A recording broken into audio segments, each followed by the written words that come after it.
A navy can be rebuilt, an army can be replaced. But what happens when a country loses nearly 100,000 men to the sea and still decides to keep fighting? That was Rome during the First Punic War.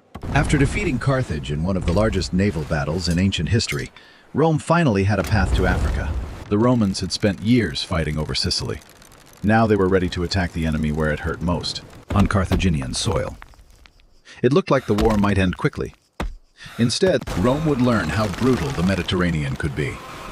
It would lose fleets, soldiers, commanders, and years of effort. Carthage would come within reach of total collapse, then find a way to strike back. And when both powers were nearly broken, one of them would still find the strength to build just one more fleet. After the Battle of Cape Ecnomus, the Roman invasion force crossed to North Africa and landed successfully. Carthage made a difficult choice. Rather than try to stop every Roman move in the countryside, it focused on defending Carthage itself. That gave Rome room to move. The Romans captured Aspis, a city on the coast. From there, they raided the surrounding land. Farms, settlements, and estates were exposed. Roman soldiers seized valuables and captured more than 20,000 people who were taken as slaves. For Rome, the campaign had begun well.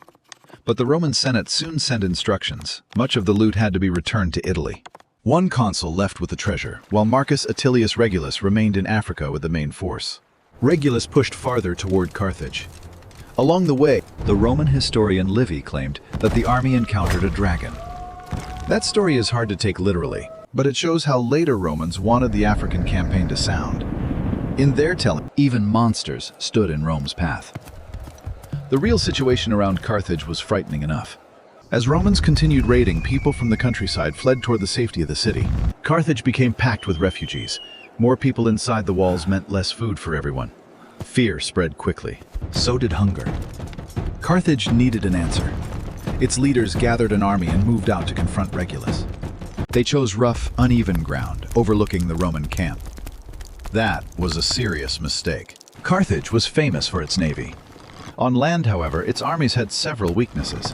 The Carthaginians were rich enough to hire soldiers from many different places. Much of their army was made up of mercenaries. These troops came from different peoples, spoke different languages, and did not necessarily share the same loyalty to Carthage. As long as they were paid and winning, this arrangement could work. But when a battle went badly, a mercenary might decide that risking his life was no longer worth the money. Carthage also had powerful weapons that it often failed to use properly. Its war elephants could terrify Roman infantrymen. Many Romans had never seen an elephant before. To face one in battle must have felt like seeing a living wall charge straight at you. Carthage also had excellent Numidian cavalry. These horsemen were among the finest riders in the ancient world. But for cavalry and elephants to matter, they needed open ground. On rough hills, horses could not move freely. Elephants could not build momentum. A battlefield that should have favored Carthage instead reduced its greatest strengths. The Romans understood this immediately. Regulus attacked, and the Carthaginian force was defeated. Once again, Rome drove the enemy away. Now Carthage was in real danger. Regulus stood only a short distance from the city. He had won several victories. The countryside had been raided. Carthage was crowded, hungry, and anxious. A Roman victory seemed close. Then Regulus made a decision that changed everything. His year as consul was almost over. Roman consuls served limited terms. Regulus knew that if he waited too long, another commander might arrive, finish the campaign, and take the credit. Rome would remember the final victor, not the man who had done the earlier work. So Regulus demanded immediate, unconditional surrender. He did not ask for a reasonable settlement. He did not offer terms that would let Carthage survive with dignity. He wanted Carthage to submit completely. It was the kind of demand that can make an enemy more desperate rather than more obedient. Instead of surrendering, the Carthaginians decided to fight harder. And they found the right man for the job. His name was Xanthippus, a mercenary from Sparta. Sparta had a legendary reputation in the Greek world. Xanthippus arrived in Carthage, examined the army, and saw the problem quickly. The Carthaginians had been fighting badly. Their elephants belonged at the front, where they could smash into the Roman line and create confusion. Their cavalry belonged on flat ground, where it could move fast and attack from the sides. And Carthage needed to stop choosing terrain that helped Rome. Xanthippus reorganized the army. He also gave the Carthaginians something they badly needed: confidence. The next battle would take place near the Bagradas River. This time the ground was open. This time the elephants were placed in front. This time, the Numidian cavalry had room to ride. The battle began with the elephants charging into the Roman lines. Their size and noise disrupted the Roman formation. Soldiers struggled to hold their positions as the animals pushed forward. Then the Carthaginian cavalry moved around the Roman sides. The Roman infantry was strong in a direct fight, but it was now pressured from the front by elephants and threatened from the flanks by fast-moving cavalry. Regulus had no easy answer. The Roman army collapsed. The Battle of the Aegates River was a complete Carthaginian victory. Rome's African invasion, which had looked so promising, had been shattered. Regulus was captured. Xanthippus, the man who had saved Carthage, did not remain a celebrated hero for long. According to the story, Carthaginian leaders became jealous of his success. The foreign mercenary who had fixed their army was suddenly too important. He was forced to leave Carthage. It was an odd reward for saving a state from disaster. Regulus faced a worse fate. A famous Roman tradition says that the Carthaginians offered him a deal. They would send him to Rome to urge the Senate to make peace. But if he failed, he had to return to Carthage. Regulus went back to Rome. Instead of encouraging surrender, he told the Senate to continue the war. He argued that Carthage was weaker than it looked, and that Rome should not give in.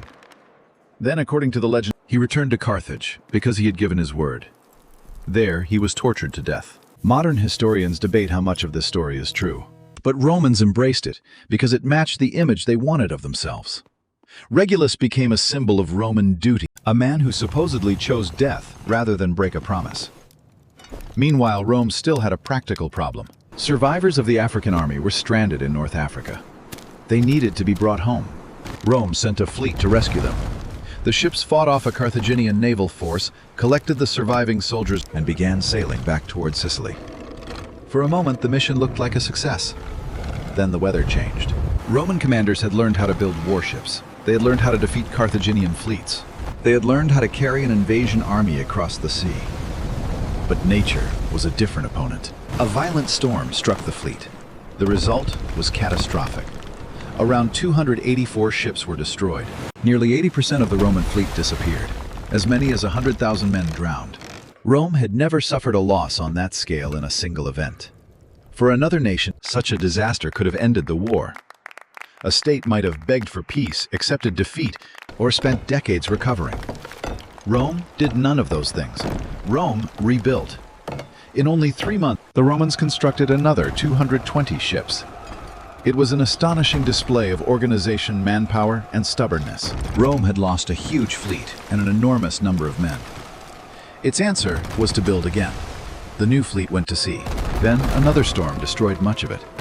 Once more, Rome lost ships. Once more, the sea tore apart a fleet that had taken immense effort to create. And still, Rome refused to quit. The Carthaginians could hardly believe it. Their enemy had lost hundreds of thousands of men across land battles, naval battles, and storms. Rome had seen fleets vanish almost completely more than once. Yet it kept returning. A Roman poet later expressed the attitude well: a winner is not truly victorious if the defeated side refuses to see itself as defeated. That was Rome's advantage. Not perfect strategy, not superior wealth, not better sailors. Refusal. Rome would not accept that it had lost. For a while, after so many disasters at sea, the war shifted back towards Sicily. The Carthaginians, encouraged by Rome's losses, tried to retake Panormus. They brought war elephants again, hoping to break the Roman position. But the Romans found a way to deal with them. They threw objects at the animals and frightened them. The elephants panicked and withdrew. The Carthaginian attack failed. With Panormus secure, Rome could focus on the remaining Carthaginian positions in Sicily. The most important was Lilybaeum. Lilybaeum was heavily fortified. It stood as one of the strongest Carthaginian bases on the island. In 250 BC, Rome began a siege. The Romans expected a difficult operation. They got a 9-year struggle. Carthage defended Lilybaeum with skill and determination. Its ships managed to run through the Roman blockade and bring supplies into the city. These blockade runners kept the defenders alive and made a quick Roman victory impossible. The siege dragged on. Then Carthage sent another major figure to Sicily, Hamilcar Barca. Hamilcar was one of the best generals of his time. Rather than simply standing behind walls, he used guerrilla tactics. He struck behind Roman lines, harassed Roman positions, and made life difficult for the occupiers. He became a constant threat. Rome held much of Sicily, but it could not finish the war. Carthage had lost ground, but it still held key positions, and still had commanders capable of causing damage. The conflict was stuck. Rome needed a breakthrough. A Roman consul named Publius Claudius Pulcher believed he had one. He planned to attack the Carthaginian fleet at Drepana. Before battle, Romans often looked for signs from the gods. They watched the weather, they examined animal organs. They studied omens that modern people would find strange, but Romans considered serious. In this case, sacred chickens were used. If the chickens ate, that could be seen as a favorable sign. The chickens refused. For Pulcher, that was bad news. He reacted with contempt. If the birds would not eat, he reportedly said, then they could drink. He ordered them thrown into the sea. It was a bold gesture. It was also followed by disaster. At Drepana, the Carthaginian navy defeated the Romans badly. By this point, the Romans had removed the corvus from their ships. The boarding device had helped make Roman fleets more effective, but it also made ships unstable in rough weather. Without it, Roman vessels were easier to handle, but they had lost the weapon that had allowed them to turn naval fights into infantry battles. Carthage's superior experience at sea showed again. Pulcher was disgraced. The defeat did not end there. The Carthaginian fleet then moved to intercept a Roman supply convoy heading toward Lilybaeum. As the Carthaginians approached, they noticed signs of an incoming storm and took shelter. The Romans saw the same danger. They sailed anyway. The result was another catastrophe. A new storm destroyed more Roman ships and killed around 50,000 men.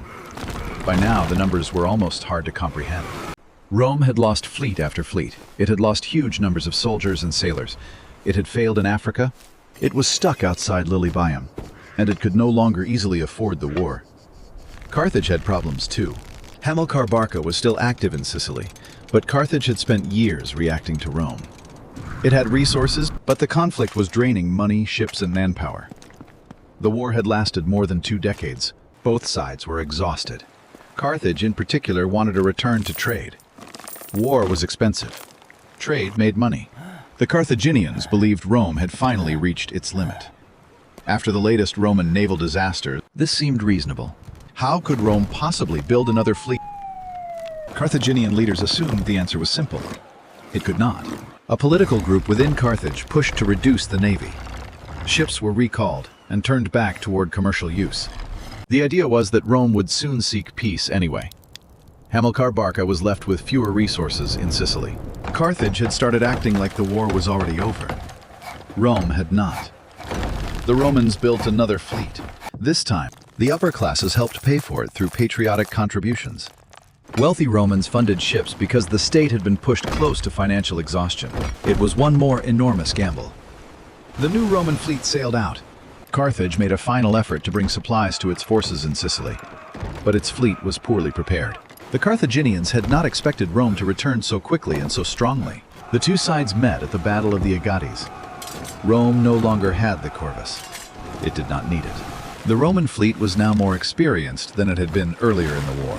The Carthaginian ships were burdened with supplies and less effective in battle. Rome attacked and won. The Battle of the Aegates was the final blow. After 23 years, neither side had much left to give. But Rome had made clear that it would keep fighting. Carthage could not match that determination any longer. Carthage asked for peace. In 241 BC, Carthaginian leaders informed Hamilcar Barca that he could negotiate with Rome. He was stunned. He felt abandoned by the politicians who had left him to continue fighting with limited support. Some accounts say Hamilcar refused to negotiate himself. Still, the war had to end. Rome dictated the terms. Carthage had to leave Sicily. It had to return Roman prisoners. It could not make war against Syracuse or Syracuse's allies. And it had to pay Rome 2,200 talents of silver over 20 years. That was already a severe burden. Then Rome changed the terms. The indemnity became 3,200 talents of silver to be paid over 10 years. The settlement was designed to weaken Carthage, and it did.